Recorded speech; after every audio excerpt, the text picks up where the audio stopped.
Olá, qual a qualidade do alimento que chega na sua mesa?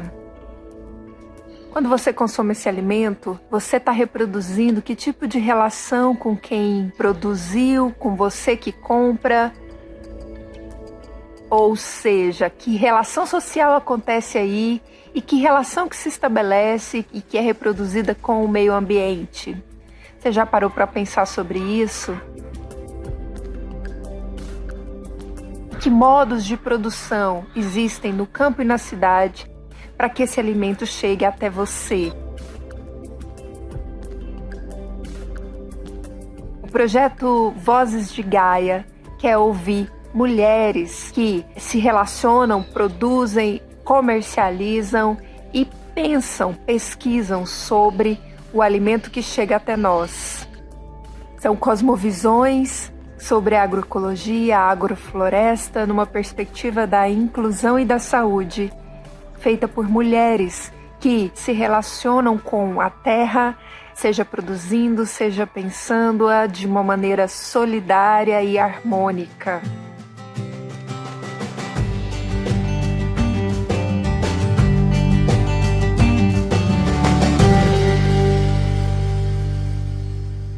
Então, o projeto de desenvolvimento, um projeto de produção, ele não é só de matriz produtiva, ele precisa ser pensado, né, de forma integral.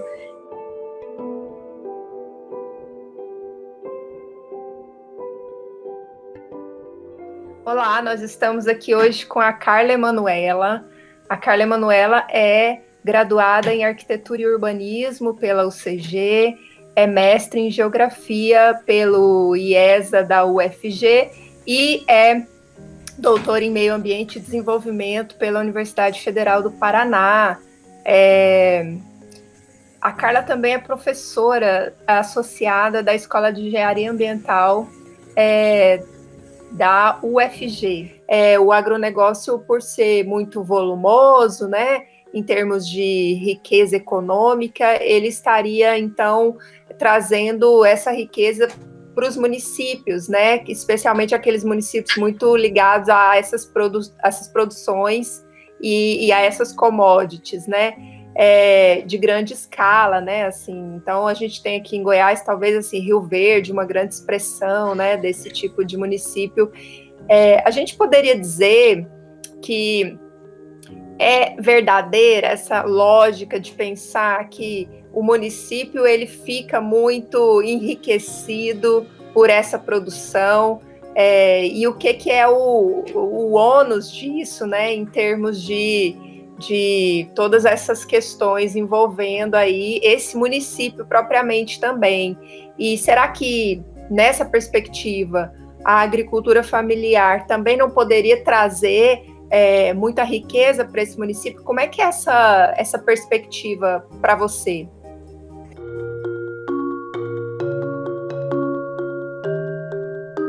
Primeiro a gente tem que pensar se essa riqueza fica, né? Essa riqueza produzida por essa grande fazenda monocultora exportadora fica no local? Essa talvez seja a primeira questão, né?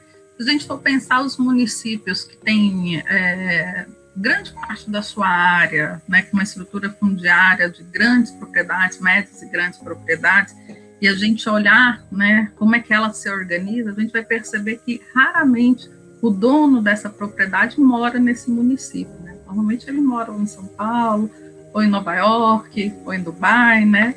A gente tem aí alguns banqueiros europeus, né, que têm propriedade de terra aqui, ou que as holdings, né, as grandes corporações internacionais, cujos acionistas têm muitas terras, mas não moram nesses municípios brasileiros que são considerados aí municípios altamente produtivos do ponto de vista da commodity.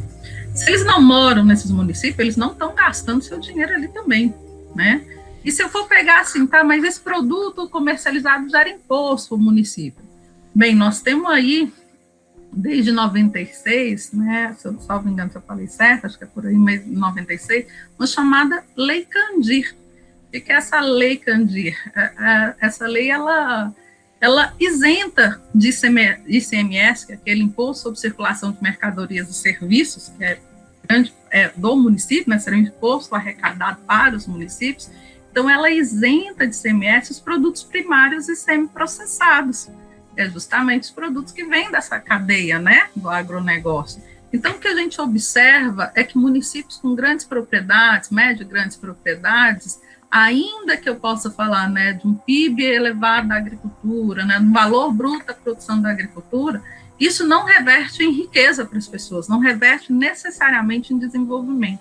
A ideia de riqueza e crescimento econômico não significa igualdade e desenvolvimento, né? A gente já tem debatido isso há muito tempo, não é a mesma coisa. Porque essa riqueza é concentrada, essa riqueza fica na mão de um ou de uns, né, de pouquíssimos. A maioria não partilha dessa riqueza, não partilha dessa riqueza em termos monetários e nem em termos de serviços infraestruturais, que seria o papel do Estado, né, pegar parte dessa riqueza por meio dos impostos e dividir isso com a população por meio de serviços de qualidade. É isso que o Estado tem que fazer com o imposto que a gente paga, né? Esse imposto que é pago, ele tem que ser revertido em serviços de qualidade. Então, o Estado está redistribuindo essa riqueza.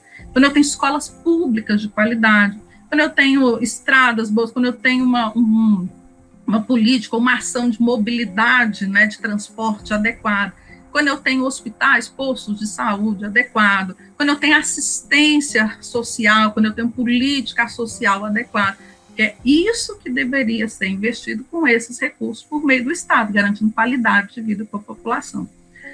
Mas não é isso que a gente vê, né? Nós temos muitos problemas nos municípios com saúde, educação, segurança, né? Sempre a pauta geral de toda eleição, né? O que você quer nessa eleição? Que melhora saúde, segurança, educação, educação, saúde, segurança, segurança, saúde, educação, dependendo de sua ordem, né? Para cada 2 anos é a máxima.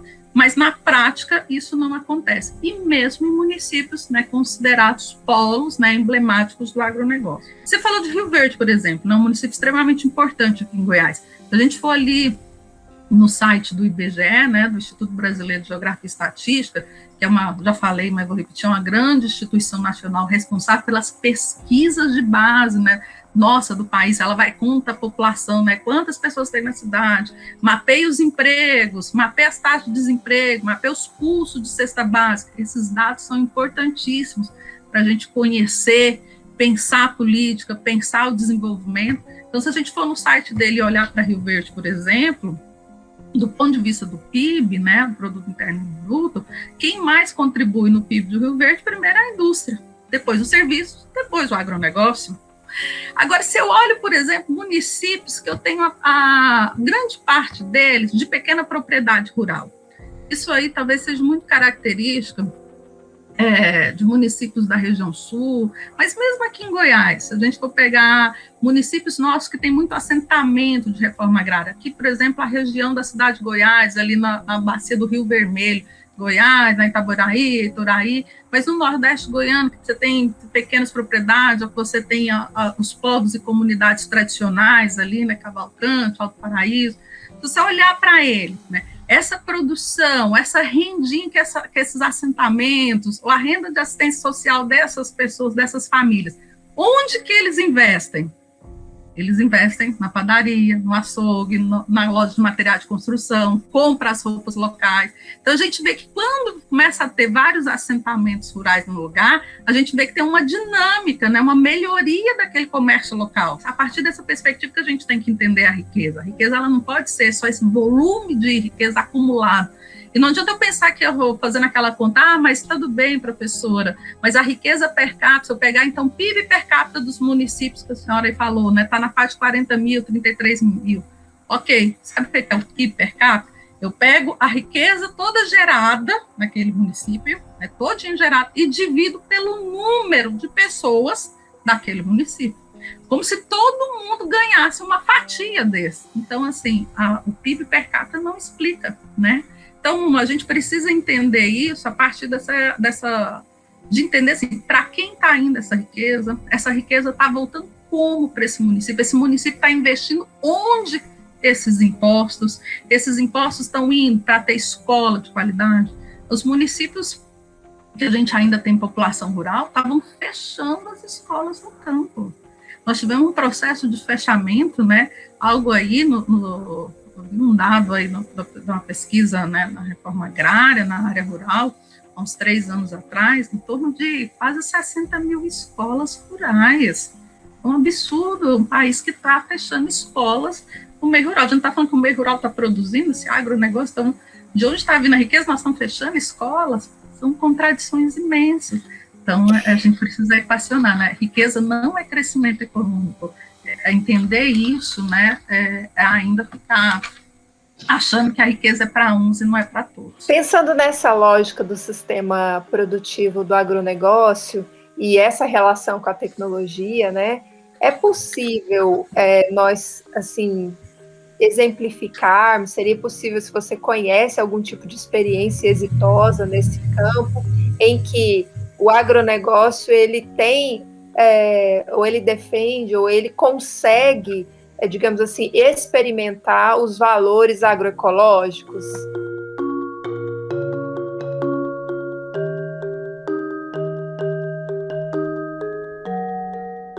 Depende do que a gente chama de agroecologia, né?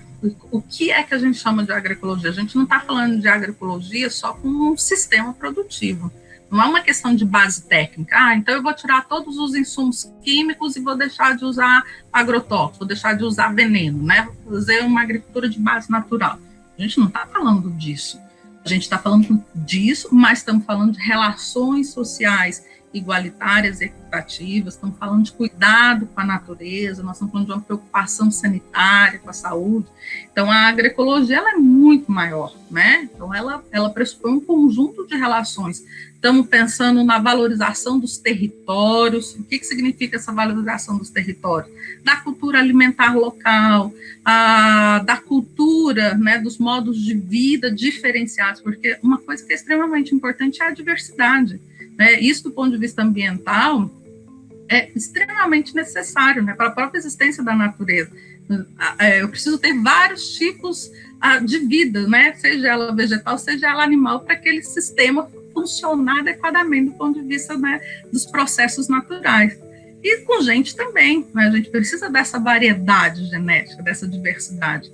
Então, qual que é a questão desse modelo? Ele nunca vai conseguir atingir isso, porque ele já se baseia numa coisa que é a homogeneização. Então, eu posso ter uma grande plantação de soja orgânica, mas é um. Como é que você vai diversificar ali? Cadê as pessoas? Cadê as outras culturas? Cadê o consorciamento? Né? Então, não está na base da forma de produção dela. Então, quando a gente está falando de agroecologia, né, tem vários autores que dizem, não, a gente está falando de prática, técnica e movimento, né, porque a gente está falando da prática, da cultura, dos saberes, da técnica, né, do sistema produtivo, do movimento das relações sociais e das relações sociais com respeito, equidade e equidade. Então, a gente está falando de respeito às mulheres, de respeito à juventude, de respeito à diversidade, de respeito aos povos tradicionais. Tem uma máxima aí dos movimentos de mulheres muito interessante, inclusive discutindo, né, não há agroecologia sem feminismo, porque a agroecologia pressupõe relações de igualdade, de respeito, né? E para quem não sabe, às vezes o pessoal fala, nossa, mas professor falando de feminismo, o que é isso, né?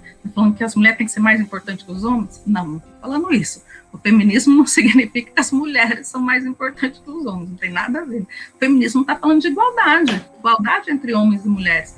Então, por exemplo, na produção de base agroecológica, a gente está falando de relações de igualdade e equidade, né? As mulheres produzem tanto quanto os homens, os jovens e as jovens produzem tanto quanto seus pais, né? Então, assim, é uma questão geracional de entender o papel de cada um nessas comunidades. As comunidades quilombolas têm um papel tão importante na preservação dos recursos naturais, com o turismo ecológico, a produção de alimento, com aquela produção culinária local, com cuidado e a reprodução de plantas medicinais, saberes tradicionais, extremamente importante para aquela comunidade, para a região, e da mesma forma que os povos indígenas com as suas contribuições. Isso não é possível com um agronegócio, não é possível com esse modelo homogeneizante. Esse modelo homogeneizante acaba essa diversidade. Então, assim, nós queremos um modelo de produção que produza alimento saudável, de qualidade, para as pessoas e com as pessoas, ou nós queremos um modelo que elevada produtividade, sem necessariamente pensar a qualidade, que gera divisa internacional e que deixa uns poucos ricos e a maioria pobre e a natureza degradada. É essa escolha que está sendo feita. né? E assim, as pessoas estão sendo ludibriadas para entender, achando que essa riqueza que está sendo gerada está vindo para ela. Não está vindo para pouquíssimos, né?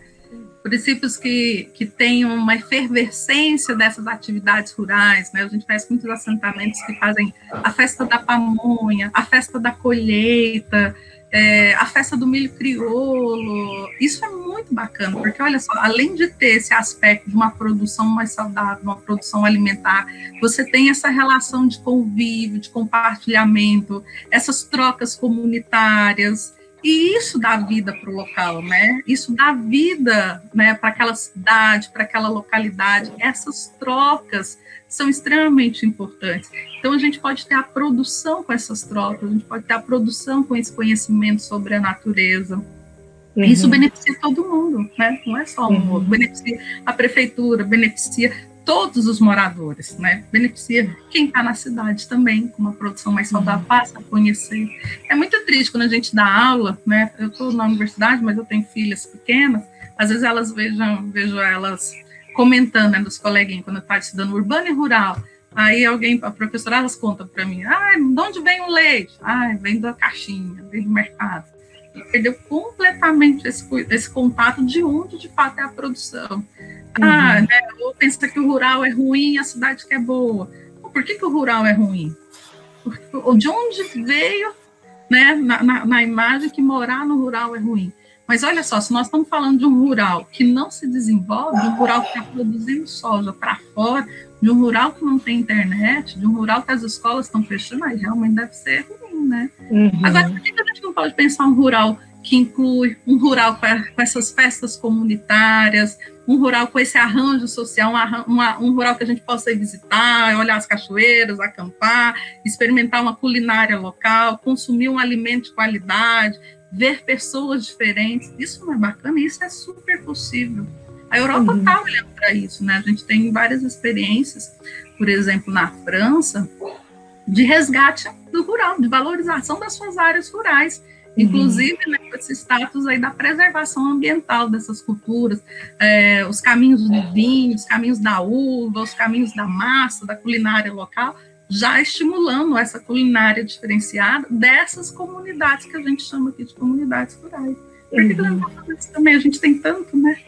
Existe aí uma máxima que vai pensar que a agricultura familiar não tem tecnologia ou trabalha com uma tecnologia assim rudimentar, né? Assim que seria inferior. Dá para se pensar e como é que você tem avaliado isso? Assim, essa agricultura familiar equacionando a sustentabilidade e a tecnologia, assim, é possível pensar nessa conjuntura?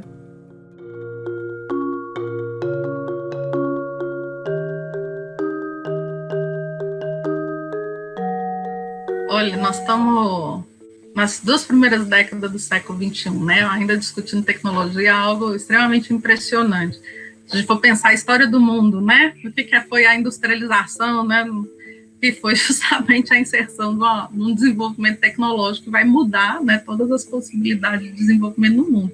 Inclusive aumentar a nossa vida, né? Nossa possibilidade com as vacinas, tão importantes agora, né? Com medicamentos, com uma série de outras coisas. Tudo isso tem a ver com tecnologia, com desenvolvimento de ciência e tecnologia. A próprio agronegócio, o que é esse agronegócio se não fosse o desenvolvimento tecnológico deles, né? Que foi aportado pelo Estado, que aportou pesquisa para esse setor, que ofertou orientação técnica, que desenvolveu estudos, que apoiou a ciência para isso, né? Ele não seria o que é hoje. Então, assim, é possível falar de tecnologia para a agricultura familiar, para a agroecologia? Claro que é, né? Agora a gente tem que pensar assim, que não é não é eu pegar essa tecnologia que está sendo usada para grande produção e colocar para pequena, não é isso. Não tem como eu pegar essa grande colheitadeira que está lá e trazer para cá, também não é isso. Significa que a gente tem que desenvolver tecnologias adequadas, seja em escala de produção, seja adequadas para a sustentabilidade, né? Uma tecnologia, um processo de produção que não compacte o solo, que não contamine a água, que não gere resíduos, É possível sim fazer isso. E a gente tem aí vários processos de estímulo ao que a gente tem chamado das tecnologias sociais. Então, o que são as tecnologias sociais? Antigamente a gente falava que era alternativo, não é uma questão de ser alternativo, né? Porque não está no grande mercado. Elas são sociais porque elas estão pensadas nessa escala, né? Na média, na pequena escala, e nesse outro arranjo, né? Nesse outro arranjo das relações sociais, seja esse arranjo comunitário, seja esse arranjo social e nesse arranjo sistêmico. Eu trabalho muito com mulheres rurais e trabalho com essa perspectiva do saneamento rural. Então, vou dar um exemplo, por exemplo, a gente tem trabalhado com sistemas de biodigestores para manejo de resíduo, né, para condicionamento adequado do resíduo. Esse resíduo pode ser excreto animal, por exemplo, para a produção nesse biodigestor, além de coletar essa excreta animal, tem uma certa salubridade, né, nesse terreno, nesse quintal, produz energia, né, o gás, que vai para a cozinha. E essa tecnologia, ela não está só pensada em termos de resolução de um problema de saneamento, nem só numa situação de resolver um problema de matriz energética, que é o uso, né, do gás para cozinhar. Ela também está integrada com o sistema de produção, né? Grande parte dessas tecnologias estão associadas aí aos que a gente chama de quintais produtivos. Então, assim, pensar a tecnologia significa pensar ela também de forma sistêmica, na escala de quem usa, na escala de como eu posso operar, e ela de forma integrada com outros arranjos. Então, assim, no campo do saneamento rural, a gente tem pensado soluções tecnológicas, seja para abastecimento de água para consumo, abastecimento de água para produção, integrada com sistemas produtivos, integrada com produção de energia, utilizando seja aí a matriz solar ou a matriz eólica, né, para você ter uma bateria para bombeamento de água, armazenar a água, e que parte dessa água vá para casa, parte dessa água vá para a produção. Isso são tecnologias diferenciadas para essa escala, e é possível. E já pensando numa produção de base agroecológica, né, uma produção alimentar saudável. É possível, sim, e já tem muitas experiências sobre o uso de tecnologias diferenciadas, né? Essas tecnologias sociais é só um exemplo dela. Muitos vão falar de tecnologias apropriadas, de tecnologias adequadas, de tecnologias para agroecologia, com pequenas máquinas, pequenos equipamentos, pequenos que a gente fala no sentido não de ser micro, mas de atender a essa escala que é a da agricultura familiar, né? De atender essa escala de produção, essa escala comunitária. É possível sim, só que agora o que acontece? De novo, da mesma forma que houve investimento naquele outro tipo de tecnologia, é preciso ter aporte, né? De pesquisa, né, para as universidades, de pesquisas para os sistemas de pesquisa, para a gente poder seguir desenvolvendo e testando tecnologias adequadas para essa produção. A verdade é que o Estado tem aportado pouco recurso para o desenvolvimento tecnológico voltado para essa área. Na verdade, assim, vou fazer um aporte aqui, Lara, se me permite, já é quase um desabafo, né? Onde a gente está, a gente fala, né? É vergonhosa a situação que nós estamos hoje nas universidades públicas federais. O tanto de esforço que as nossas instituições têm feito, né, nesse enfrentamento agora da Covid, isso está sendo claro, e cada vez mais sendo penalizados com a falta de orçamento, com a falta de recurso financeiro. Isso compromete as nossas pesquisas. Não chega recurso para nós sequer para manter essa estrutura mínima para dar aula de forma remota. Nós praticamente nos autofinanciamos para dar aula remota e não tem recurso para a gente fazer, por exemplo, pesquisas para saneamento rural, pesquisas adequadas para desenvolvimento tecnológico para agricultura familiar, pesquisas adequadas de resolução de sistemas de irrigação para comunidades tradicionais. Isso é um limitador, ou seja, não tem um projeto de Estado que apoie isso. Exatamente. Assim, se a gente não constrói esse conhecimento científico, a gente tem que comprar a tecnologia de outros países, né? E fica muito mais caro, né? Pagando royalties, pagando imposto, que não gera riqueza aqui, ou seja, a gente mandando a nossa riqueza para fora, né? Exatamente. E aí acaba que as próprias organizações tentam, de alguma forma, experienciar suas inovações. Então, a gente vê, assim, várias experiências, né? O caminho das águas, que as diferentes organizações fazem, que são processos tecnológicos, metodologias participativas e tecnologias para resolver o problema da água, da produção e do consumo lá no Nordeste, com a experiência da ASA, né? é uma articulação do semiárido brasileiro. Muito interessante, mas quase que autofinanciado, ou dependendo, né, de algum financiamento, alguma ONG internacional. Ou a experiência do arroz agroecológico, né, do MST, fantástico, olha, está exportando arroz orgânico, né, produzido ali no entorno da Grande Porto Alegre, né, muita gente fora conhece a produção agroecológica do MST, e aqui está um pouco valorizado, desenvolvida por eles próprios, a partir dos seus recursos, né, tentando inovar quando o Estado não está aportando. Outras redes, né, da relação consumidor e produtor direto, as redes CSA, tentando autofinanciar os produtores agroecológicos. Perto de Goiânia, agora a gente já está começando a verificar isso, né? Produtores que estão vendendo as cestas aqui na cidade, ou apoiada por algumas instituições de ensino federal, criando aquelas cestas virtuais, né, marcando de vender, a gente compra as cestas e isso financiando as estratégias agroecológicas, essas melhorias tecnológicas. Mas, assim, são nas escalas pequenas, né, precisavam ter um aporte maior de recursos para que isso pudesse realmente ser massificado. A gente não está falando de pouca gente no campo, eu acho que isso é muito importante, né, são 30 milhões de pessoas que moram no campo. Se a gente for olhar o dado, a gente acha, é só 14% da população que está no meio rural. Não, são 30 milhões de pessoas. Né? São essas 30 milhões que vai garantir o alimento para as outras 170 milhões que estão na cidade.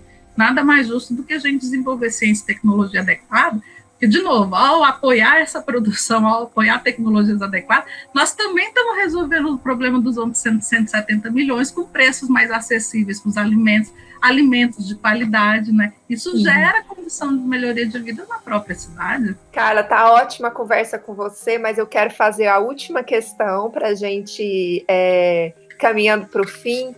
E eu queria te perguntar, assim, na sua experiência de pesquisa envolvendo essa produção no campo, né? E todos esses encaminhamentos, assim, todos essas trocas que você estabelece com esses produtores e essas mulheres produtoras, que tipo de projeto de produção para essas mulheres, na sua opinião, o Estado deveria fomentar?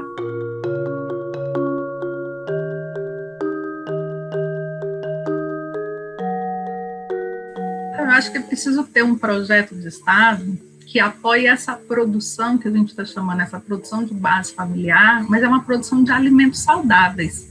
Vamos pensar assim, olha, quem não conhece nada, né? A gente está na nossa casa. Quando eu abro a minha geladeira, quando eu vejo a mesa, quando eu estou olhando meu prato, da onde que está vindo essa comida que eu estou comendo? Essa é uma comida realmente saudável? É uma comida realmente com valor nutricional? A gente, normalmente, quando a gente vai no supermercado, a gente pega esse monte de embutido, esse monte de congelado, né? Esse monte de processado. Isso nem sempre é comida de verdade, né? Na maioria das vezes, baixíssimo valor nutricional. Tanto é que a gente convive hoje em dia com muitas pessoas com pressão alta, com obesidade, né? Assim, uma série de comorbidade associada a uma alimentação inadequada. A gente foi empurrada para ela, né? Essa vida louca nossa o tempo inteiro, né? Correndo, é melhor eu pegar aquilo que é bem pronto, que é instantâneo, esquento lá no micro-ondas, esquento numa água e como achando que estou me alimentando, né? Não é verdade. Então, um projeto de Estado, um projeto adequado, ele tem que olhar para as pessoas e assim, a gente tem que pensar ela de forma integrada, né?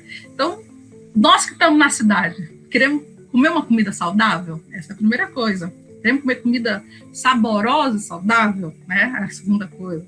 Queremos comer uma comida boa, saborosa, saudável e sustentável, sabendo que aquela comida não está lançando carbono no céu, né? Não está comprometendo a minha água, que eu vou continuar tendo água aqui em casa, que é essa que é a questão também. Então, ao a gente conseguir que o Estado, né, faça isso, que a gente tenha essa comida boa, o Estado vai ter que aportar, então, uma série de ações para apoiar aquele produtor e aquela produtora que produz essa comida saudável, sustentável, que não degrade a natureza, né, que não emita carbono, que não seja responsável pela mudança climática. Então, para isso, o que a gente precisa ter? Uma política de Estado que apoie a agricultura familiar, que apoie a reforma agrária, que oferte crédito para uma produção de alimento saudável agroecológico, que a gente promova a desconcentração da terra, que a gente tenha crédito para pesquisa, né? Assim, do ponto de vista do pacote produtivo, de uma forma geral, você precisa ter crédito, seguro agrícola, assistência técnica e tecnologia, né? Isso teve nos anos 60 e 70, mas para o outro modelo. Então, você precisa garantir que tenha isso para esse modelo que a gente está falando, para essa alimentação chegar para nós de forma saudável, né? Sustentável. Então, a gente precisa aportar isso. E a gente também está falando de qualidade de vida, não é? Estamos falando dessas relações campo-cidade de forma saudável. Olha, a gente não quer ter um lugar para passear, não quer ter uma cachoeira, um rio bom, um lugar para acampar, um lugar para descansar. Todo mundo está falando isso hoje em dia, principalmente esse confinamento que a gente está vivendo, não é? Então, para a gente ter isso tudo, a gente precisa valorizar essas comunidades rurais de diferentes formas. Precisamos levar infraestrutura adequada, precisamos levar água, saneamento adequado. Quando eu estou falando de saneamento, eu estou falando de sistema de abastecimento de água, sistema de coleta de esgoto. Óbvio que não é essa rede que tem aqui na cidade, porque essa tecnologia que está aqui não serve para o meio rural. Tem que ser uma tecnologia adequada para o meio rural. Tem que ter sistemas de acondicionamento de resíduos, a gente pode aproveitar o resíduo gerado para gerar energia. Tem que ter um sistema de drenagem adequado para que as estradas não tenham que ser refeitas a cada chuva, né, no meio rural. Isso é qualidade de vida. Tem que ter escola, posto de saúde, e por que não, gente, ter lazer, ter uma internet boa, ter uma energia boa, né, o sistema, né, elétrico importante que chegue em qualidade, em frequência necessária. Então, o projeto de desenvolvimento, um projeto de produção, ele não é só de matriz produtiva, ele precisa ser pensado, né, de forma integral. E ele tem que olhar as especificidades do nosso território. O que são as especificidades do território? As tecnologias que a gente vai usar no sul goiano provavelmente vai ser diferente para o nordeste goiano, vai ser diferente para a região do Araguaia, vai ser diferente aqui para a região centro, para a região do Rio Vermelho, Rio dos Bois, por causa das especificidades das condições de solo, de relevo, do clima, né? Período de chuva, isso tudo influencia. Então, é óbvio que nós vamos olhar essas características físico-ambientais e regionais e utilizá-las dela potencializando, né? Seja a parte produtiva, seja a parte social e seja os elementos que a natureza nos dá para gerar aí qualidade de vida. A gente não vive sem a natureza. Ela viveria muito bem sem a gente, né? Mas nós sem ela não vivemos. Então é preciso cuidar da natureza, mas é preciso cuidar das pessoas também. Né? A gente não quer que esse cenário de mortandade que nós estamos vivendo, ele siga, né? Pelo contrário, é preciso olhar para as pessoas com carinho, diria o Paulo Freire, assim, com amorosidade. Então, o projeto de produção, ele tem que olhar para essa agricultura familiar e camponesa e tem que olhar para os sujeitos sociais, para as mulheres, para a juventude, para a população quilombola, para os povos indígenas, e reconhecer que cada sujeito desse tem um papel importante nessa produção, nessa relação social e nesse cuidado com a natureza. Eu acho que esse é o projeto que a gente precisa apostar, que a gente precisa investir, e é esse o nosso projeto de futuro. Você não sente, não vê, mas eu não posso deixar de dizer, meu amigo, que uma nova mudança em breve vai acontecer. E o que há algum tempo era novo, jovem,